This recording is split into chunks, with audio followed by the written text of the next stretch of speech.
Darksiders was always known as that game franchise that likes to take elements from a whole lot of different games and genres and mix it all on the same pot. It also got to be known as a solid hack-and-slash adventure game with some Zelda-like elements, in the likes of Darksiders 1, and a game that basically took every genre and game elements imaginable to try and be a bigger and better game. Darksiders 2. Regardless of their shortcomings, the franchise was able to create an almost cult following even after THQ and Vigil Games came to an end. The love the community had for this franchise, be for its memorable cast of characters, its fascinating universe, or its presentation, it allowed it to live on for many years, even after its apparent death. Quite ironically so, since their last game was about... So when the new THQ decided to come out with Darksiders 3, there was a lot riding on Gunfire Games, the new Vigil Games. Would they make the same mistakes of Darksiders 2 but still provide a fun experience? Or would they go back to the roots and draw something from there instead? Well, they did both of those things, and then some, as Darksiders 3 is a clear example that sometimes trying to tag new elements to an already established game or franchise can either go amazingly or backfire horribly, becoming messy and without focus. But before we get there, let's see what this new world brought us.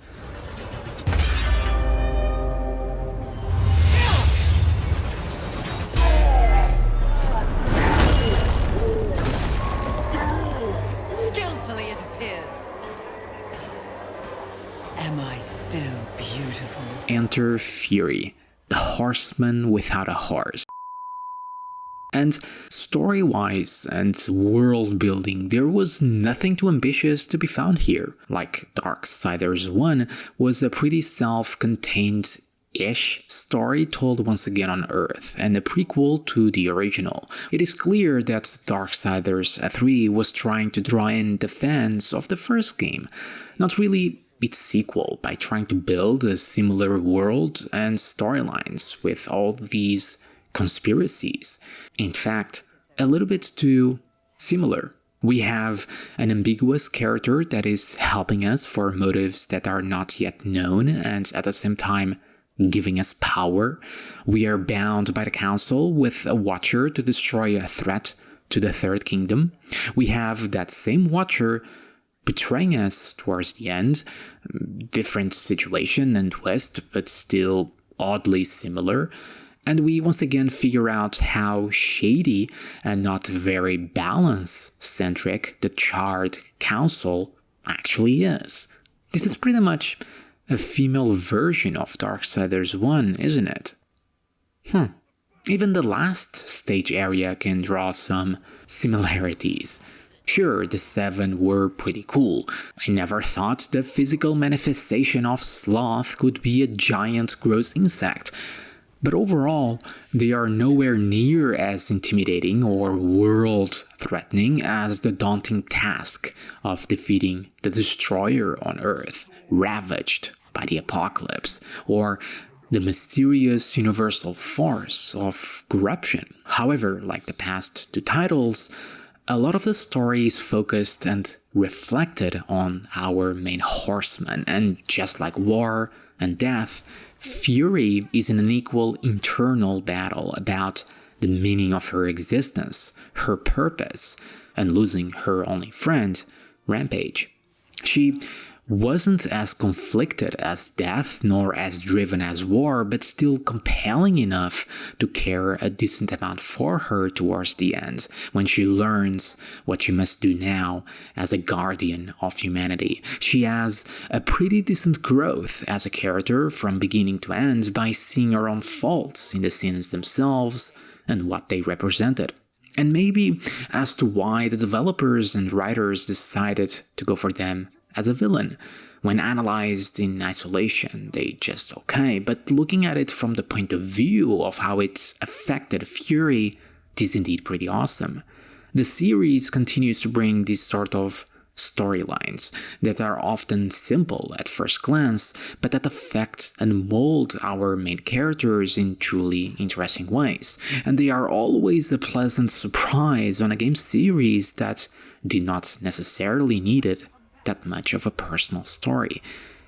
Darksiders really likes their twists. The original set a precedent with Abaddon, which at the time really blew my mind, and this time we got the Council again, and Envy in disguise as the Watcher.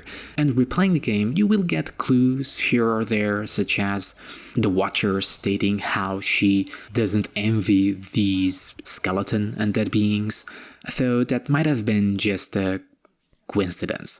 But the problem here is that it felt like they were retracing many of the same steps as the original and not creating something truly unique. That said, the Strife reveal at the end, oh, I love that. And just like the Sins, especially by replaying the game, you will realize how much Jones, Strife, was slowly molding Fury to try and make her see the error of her ways, to try and make her more focused, to break her chains of the Council, and to follow her own path.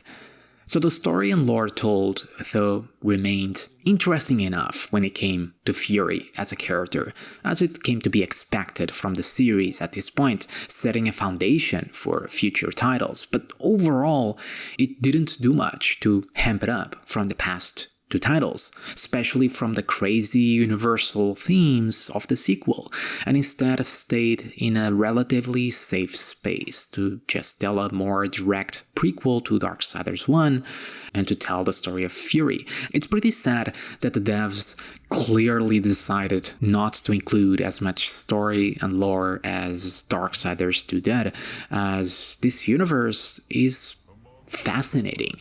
Not only that, the famous one-liners from Death and War didn't feel anywhere near as prevalent. But we get a semi-horseman-like reunion, so all is forgiven. Set aside the past, sister. Today, we live in service to you. I will be done. This is not real! Darksiders 3 also decided to move away from its action RPG roots, first planted in Darksiders 2, and looked forward to double down on its Metroidvania-like level design and elements instead of the dungeons, but also no longer sticking to a regular hack-and-slash combat, or even progression. And as many of you might know, combat has many issues in Darksiders 3, and personally I'm just gonna go out and say that I enjoyed it. After the learning curve, I had tons of fun with it, and I'll get as to why in a minute, but I also enjoy analyzing games to see if every design decision matches up with one another, to see if it is all cohesive. And it is here where, sadly, many issues and sins are going to be found. So, the goal with Darksiders 3 combat was to make it more personal, more methodical. So, the formulaic, gated combat areas found in the previous versions, the big swarm of enemies, of demons, the wide camera angles, the horseback combat, and fairly open levels were no more. Taking that in mind, how can we then make combat feel more personal, where our character wields a giant metal whip? Well, Souls-like elements was the answer. And in the end, you will either hate it or love it, but no matter who you are, it's gonna take some time getting used to, as at times the game battles within itself. Enemies, though fewer in number, still behaved largely like Darksiders enemies. They are quick and mobile, with quite spasmic and irregular attack patterns, which are a sin in Souls-like combat, as this is one of the main factors that decides if your game is fair or not. Your own attacks, even though are done through a whip and a variety of weapons through your hollows, are not as wide. They don't cleave as much as, say, War's Chaos Eater in Darksiders 1. They are more single target based to invoke that more personal feel, outside of your very cool yet simple Alt X button to cleave everything around you. And often you need to learn when you should lock on targets and when you should not. Like Darksiders 2, that lock-on option really helps to keep track of enemies, to be able to hit them properly, to not have fury spinning around the place. But this on itself proves to be janky as well, as targets, like I said, move rather quickly and can swarm around you, especially when they are placed poorly around the world. Yet another Souls-like sin that decides the fairness in your game. So at times, you feel like enemies are hitting you from behind, while you are attacking some other enemy from the front, and you're looking out for their attacks to be able to dodge properly. But then you have this unseen enemy going around and behind you, and you're stuck between a rock and a hard place, even with the little arrows that the game provides. So, in a weird way, combat still feels fast-paced and with some cool and satisfying moves like any hack-and-slash game. In many ways, it is still like one, but at the same time is asking you to take it slower, like a Souls-like, and learn patterns of enemies and do all the decision-making that goes along with a Souls-like combat. Now, a good example of a fast-paced Souls-like is a game like Neo or even Sekiro, but those games have those design philosophies through and through, not some Souls-like philosophies and some others found in hack-and-slash action games or primarily older Darksiders. The end result is a combat system that doesn't blend, that doesn't connect as well as it should and feels conflicted. Add to this the not always so accurate hitboxes, the lack of ways to defend yourself, more on that in a minute, and inaccurate attack patterns again, and the combat can feel frustrating. That said, once you learn that this is how enemies behave, once you learn the ways around its clunkiness, once you pass that weird and steep learning curve, once you learn to abuse dodge basically as you start proactively dodging and moving around quicker and abusing your Alt X for wide attacks more often to stagger, you'll be fine and it will be as fun as any other Darksiders game before. Combat on itself still feels super impactful, as every fury animation and moves are satisfying to perform, hear, and fun to look at. It's not as brutal as War or as slicey as Death, but it feels like a mix of the two with your Metal Whip and Fury persona. Add to this the hollows with all of the different weapons you can get, like the Lightning Spear, the Force Hammer, or the Stasis Swords, are all super fun to use and satisfying to kill beasties with. And the classic mode again does make the overall combat feel even better. It fixed some of its faults by making it smoother, more fluid, snappier with your dodges and the way you use your items, allowing you to move around quicker, to react quicker. The only thing that is realistically missing is your executions that are so classic to Darksiders that were a bit stolen from God of War. But since the game is taking on that Souls-like approach, well, wouldn't really work, as you would abuse it to be immune as the animation plays out, which would break the balance of the overall combat even more. So, was a bad but good decision here. Enjoy your collection, Avarice. For one final time! But there's even more fundamental issues with the combat and enemy design. Unlike its predecessor, Darksiders 3 doesn't offer a great deal of progression on its hack-and-slash side of things. Typically on hack-and-slash action games, like the previous Darksiders games before, you will be able to unlock new moves that you can perform. There wasn't too many of them, nor were super complex, but here there's not a lot of that either, meaning that for 10 plus hours, you're gonna do the same moves over and over, and yes, you get the hollow weapons, which are, feel, and look awesome. How they change the appearance of Fury does look really badass. L'Oreal gives you the power to change the hair you have to the hair you want.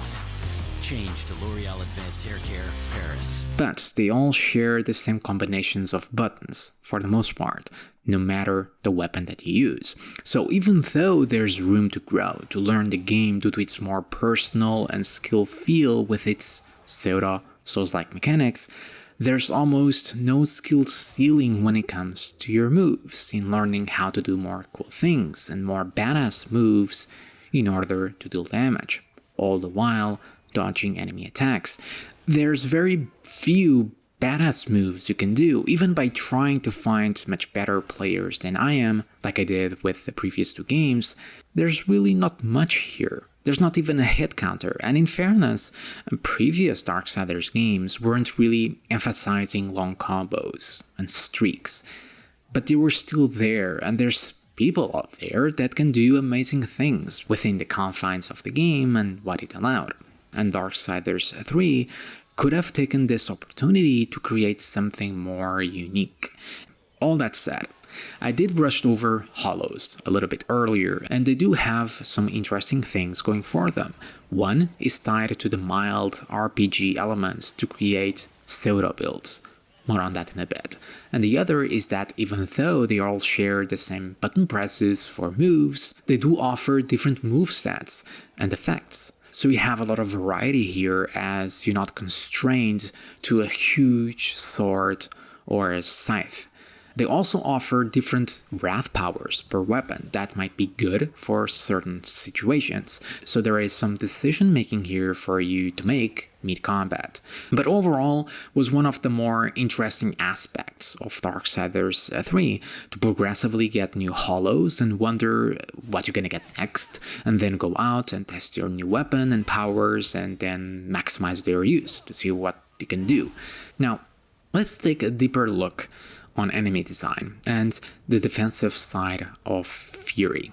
Sure, enemy attacks are much deadlier here, and you do need to learn the patterns in order to dodge them, more than Darksiders 2 and Darksiders 1. And time dodges and counters will reward you with extra arcane damage, consequently rewarding good play. That's all great and satisfying. But once you peel away the layers, once you find what's beneath it, you actually find it quite boring, overly repetitive, lacking in depth, and needlessly punishing. Souls-like games often give you two forms to defend yourself: dodges or rolls, and blocks or parries.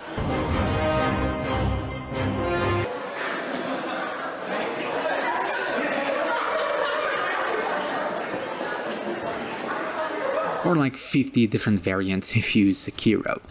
And depending on what type of attack the enemy does, there's often the better choice, or the right choice.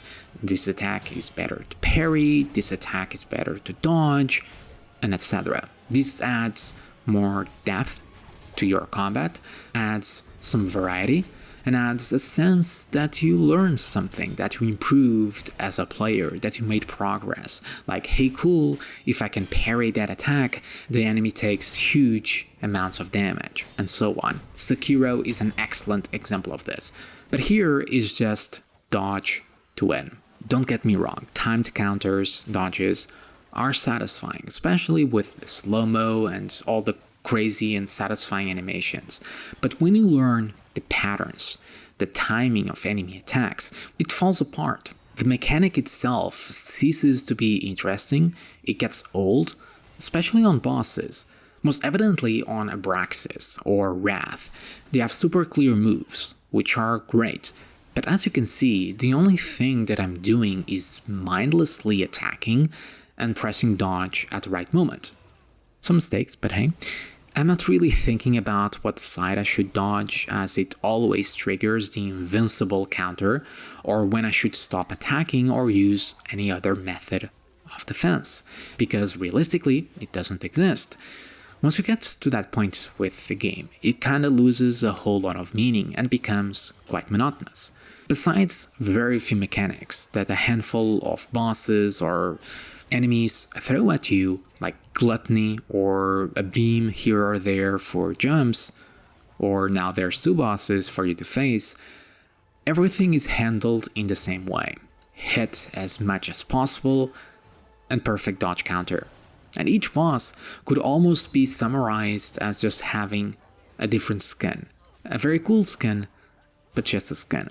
And as for some comparisons, as Death in Darksiders 2, you also had your timed rolls, your timed counters, but they weren't so emphasized in the core gameplay. It was just an extra ability that if you could do it, great, fantastic. But if you didn't, that will be perfectly okay too. And in Darksiders 1, sure you had the somewhat clunky dashes, but you had the block mechanic, which wasn't a god tier defensive ability. There were attacks that were deflectable and attacks that were not. So there was a learning curve for each fight or enemy, such as finding out that cool, that attack I can block and deflect, on top of the learning curve to be able to time it correctly, which wasn't that hard. Patterns were pretty easy and the window to do so was rather large. And if it didn't work, you would have to dash, which led to another decision of what direction you should dash to, plus all the little strategies that each boss presented, such as using your most recent acquired tool or ability. But here is all about learn to attack, get good at dodging, profit. Though I got to say, when it comes to aesthetics, the arenas that we fight on, those are fantastic on that aesthetic point of view, and the most memorable part about them, the aesthetics that the series does so well. And sure, you can turn your difficulty up to insane levels, like Reckoning, but that just turns enemies into ridiculous damage sponges, reminding me a lot of loot games, or you die in 1 or 2 hits. And that's not very exciting or fair either. Not only that, the reduced E-frames on higher difficulties, this being the invincible window while dodging outside of the slow-mo counters, then gets too small. On lower difficulties, you can actually get away by just regular dodging enemy attacks and not perfect time them. But here on higher difficulties, it gets to a point that unless you perfect dodge all the time, chances are you getting hit. In particular, if you haven't learned about the animation to hit delay that we have here, and in group fights where there's a lot of attacks going every second. In the end, becoming needlessly punishing, frustrating, and ultimately a little bit boring and repetitive. So as it stands, we have these 2 elements going against each other. It's not providing a good foundation for its hack and slash side, which the series had already done right with the original, but it's also not providing a truly fulfilling Souls-like experience. A bit of a tricky spot, aren't we? Tried to do 2 things at the same time, failed at both. I guess there's some life lesson hidden somewhere here. That said, is it still fun? Well, that's subjective, but I can turn myself into a demon-like horseman, I can turn to lightning or fire and do all sorts of crazy things with my consumables and wrath powers, attacks and animations still feel great, and I love me some meaty combat, and combat is so meaty here, especially one with such great aesthetics. For the horsemen!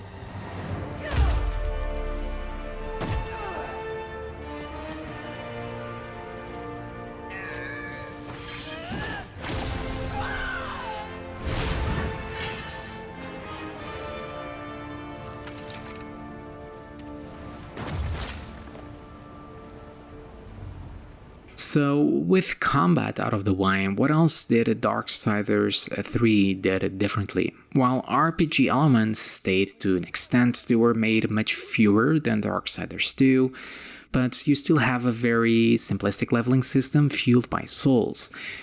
which again was a system borrowed by many Souls-like titles, not necessarily the original Darksiders that also utilized Souls. And they're pretty straightforward, they do what you're supposed to do, but they also lack a little bit of weight, a bit of meaning, as I never felt bad by losing them, because they are really abundant, and you can safely store them with Vulgrim. And since they are only used to level up and buy a handful of items, they don't feel that meaningful. If there was combos to unlock, or the game had more gear options or skills to unlock, that would have aided it in making it more impactful or meaningful, but they don't. And ultimately, the storing system with Vulgrim, it is its biggest crutch, as you feel too safe with them, especially with the abundance of bags of souls you can get. There's never a sense of fear, a sense of danger that you might lose them and slow down your progression due to your suckiness. And that's what makes Souls-like currencies so important and so good. But here, that feeling that makes you want to grab onto them as your most precious thing is completely missing. Something else that is really strange to me is that Darksiders 3 went on a more Metroidvania approach, and typically, just like in the original game, progression of your character is done through upgrades, like shards to your HP and wrath, found throughout the world, hidden by barriers or secrets. That would ultimately fit perfectly here, would make you far more invested in your character in Fury. And though exploration and its rewards are good, as we're gonna discuss later, the game would have worked better overall by using that system. But then Souls would have mattered even less, and we would be in quite a pickle indeed, as there would be nothing that interesting to use them for. Consumables? Nah. I think by now it is clear that going for so many Souls-like systems harms the game far more than it benefited. Even outside combat, it backfired horribly. So then, can your souls and levels match up with that type of Metroidvania-like progression? Not really, because instead of providing that satisfying feeling of progressively making your character more powerful through your efforts in the world, through exploration, they just come in at a steady and safe pace, due to, again, the storing system. However, they do allow for some minimal build making, which War didn't have. Do you want to focus on arcane damage, or regular attacks, or health, or a bit of everything? And so, the game allows for some silly things, like focusing entirely on arcane and just obliterate enemies with counters, waiting for enemies to attack just to counter them, and barely do any normal attacks. In essence, this will be the best way to deal with higher difficulties, since it's so focused around perfect time dodges there, arcane is gonna benefit you far more in the long run, especially since Havoc Farm can be such a saving grace as your go-to oh shit button. But as we are approaching the exploration topic, let's dive into the most impressive and honestly underrated topic of Darksiders 3. It's Metroidvania level design and elements. Like the original, we were back on Earth, so that art style of modern times with angelic, demonic and fantasy-like themes on an apocalyptic Earth was back. And the atmosphere was equally amazing as the original, though not as unique as that one takes place in the future, so things are more dilapidated, more grim. Here is kinda in the process of getting there, though we still have some dreamy-like zones, yet the palette is overall brighter and more colorful, with a lot of pronounced features. And so, the art style continues to be one of the strongest aspects of the franchise that gets branded in your mind. Joe Madureira really did an amazing job setting the foundations in the original, and I'm really glad that Darksiders continues to push it forward. Enemy and boss design aesthetically is equally impressive, just like the arenas I mentioned earlier, eye-catching and unique, with creatures branching out from the Deadly Sins characters and not as many angels and demons, but still creative and amazing as ever. I mean, we have demons, undeads, weird bugs, Cthulhu-like monsters, children. Yeah, it is all a wonderful mix that only Darksiders could pull off. And not forget the super cute demon creatures to do platforming with. The world itself was also made smaller, coming from Darksiders 2, but that's not a bad thing, because it essentially fixed my issue with the world with the set of Darksiders 2, and was more akin to the original. Levels and the environment were more complex, intricate, and cohesive than ever before. They have interesting verticality and vistas where you can see these faraway places that you know for sure that you're going to visit at some point. They have interesting shortcuts and pathways for you to explore with tons of loot, items to upgrade your weapons or your healing consumables, or bags of souls as it's traditional. The dungeon-like areas and the world are in perfect unison. You don't have this instanced-based dungeons nonsense like Darksiders 2. I particularly loved this fourth wall breaking joke. If you watched my Darksiders 2 critique analysis, you will understand why. That said, it was simply captivating to explore every nook and cranny, to understand how the level connects with this almost maze-like design, with those often unsatisfying "oh" moments when you found out some path connected to a whole other part of the level, backtracking to earlier levels, earlier zones, to finally unlock a blockade with your newfound powers. All classic Metroidvania-like elements that feel ever so satisfying, that makes you invested in your character, that makes you feel like you are conquering, progressing through this world. But the zone I want to talk about that summarizes my entire point is found in the haunting and beautiful underwater depths. This more open-ended area allows you to swim in search for secrets, utilizing your holoforms to break through obstacles, barriers. Some are hidden in sunken fortresses inhabited by Cthulhu-like monsters. Others are deeper down in secret caves, optional areas where you can find secret bosses and upgrades to your healing items, where you have to solve minimal puzzles and platforming to reach where you need to, deciding what holo works best for each and every encounter with the environment. It's all this decision making and how to solve things, where to go, seeing hidden spots or areas, and then trying to figure out how you can reach them that Darksiders does so well. And yes, it is a water area that literally everyone hates, including me, but the way it's tackled with your holos didn't make it frustrating. Well, most of the time. And throughout the game, this is exactly what you will find with each and every level introduced to you, every zone. Everything came off as a surprise. It had that wonder type feeling. It made you want to explore and rewarded you decently enough. There were only 3 things I felt that were missing or lacking. The holos were really fun, for the reasons stated, but we don't have, say, a pistol, though it makes sense as to why, or a more meaningful grapple, like previous Darksiders that you could also use on enemies, or these super fun game-changing ability later on, like the Soul Splitter or the Void Walker.